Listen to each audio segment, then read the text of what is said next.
Hello friends, it's me, JJ. And as you might have noticed, there was a big election in the United States this week. A warm congratulations to President and his lovely wife for a hard-won victory. But of course, presidential candidates weren't the only thing on the ballot this week, so I just wanted to quickly run through a couple of things that you might have missed amid all of the hoopla.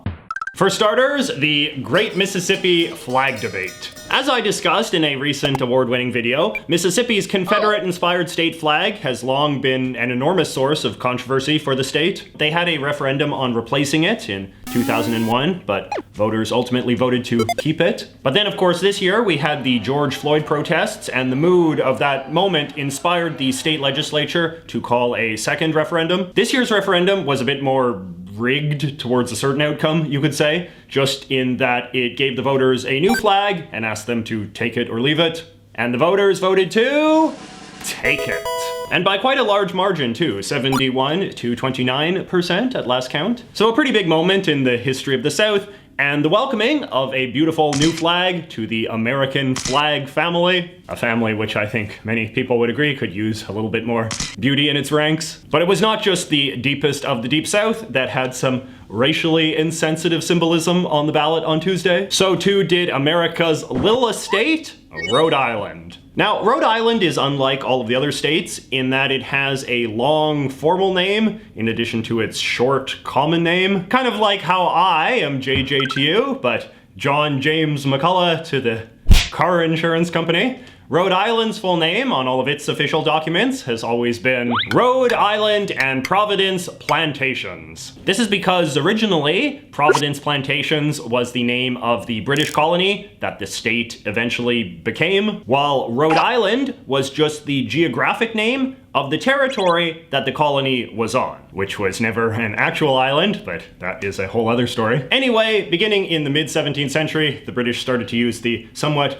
awkward formation of Rhode Island and Providence Plantations to describe, like, the whole thing. And so too did the state of Rhode Island after independence. Now, the colony was called Providence Plantations just because back in the day, plantations was one of the many titles that the Brits would use to refer to their colonies. Province was another popular title, so was Dominion. But of course today, when we think of plantation, we think of slavery. It's one of these situations where language evolves and things that weren't considered offensive in the past become offensive in the present. Also, it's just kind of weird for a state to have this long, convoluted, double-barreled name. In 2010, they had a referendum on shrinking the state's name to just the first half, but it was voted down. But much like with the Mississippi flag situation, the George Floyd movement inspired a lot of politicians to revisit the issue, and so it was placed on the ballot this year as well. And this time, it passed. The margin was a bit narrower though, 53 to 47% at last count. I'm sure you can probably guess why this proposal was more controversial than the Mississippi flag thing. And finally, speaking of slavery, some states abolished slavery. Now, obviously, slavery has not been legal in the United States for quite some time. After the Civil War, most states amended their constitutions to explicitly prohibit slavery or involuntary servitude as a practice. But many constitutions also said that slavery or involuntary servitude could be used as a punishment for a duly convicted criminal. In doing this, they followed the lead of the 13th Amendment to the United States Constitution, which says,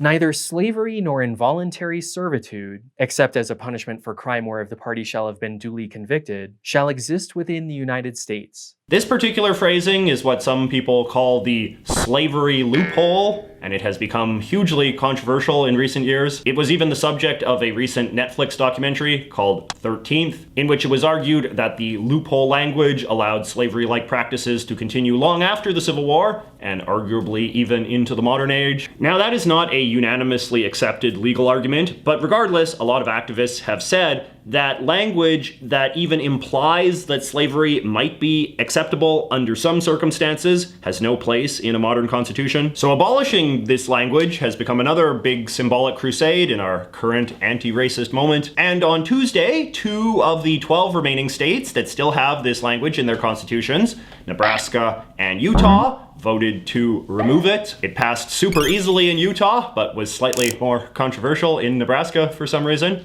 Curious if any Nebraskans want to explain that.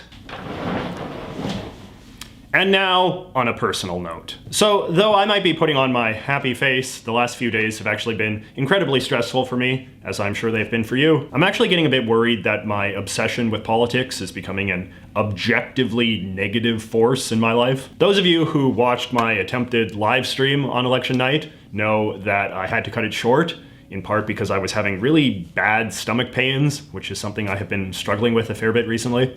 I actually got prescribed some medication for it, so that's good at least. But I've had other stress-related physical issues in the past, and I definitely think that some of this comes from me getting too emotionally invested in the whole drama of politics. I wrote a column this week for the Washington Post about this, which you can check out for a grander intellectual theory about it all. But suffice it to say, I think I want to cut back a bit. I recently deleted the thousands of accounts I was following on Twitter. I turned off the dozens of news alerts I had on my phone, and I'm gonna stop listening to multiple political podcasts a day, which was my previous habit. And this new leaf has consequences for this channel as well. When I first started this channel, like 4 or 5 years ago, I was initially very firm in my convictions that this was not going to be a political channel. And that was because when I started this channel, I was going through a similar bout of stress relating to my job as a political journalist. I thought doing non-political content for YouTube would be a good way to break that cycle. But lately, I have become aware of just how badly I have broken that promise to myself with the political content I make here. Now, I think in danger of becoming my overall brand,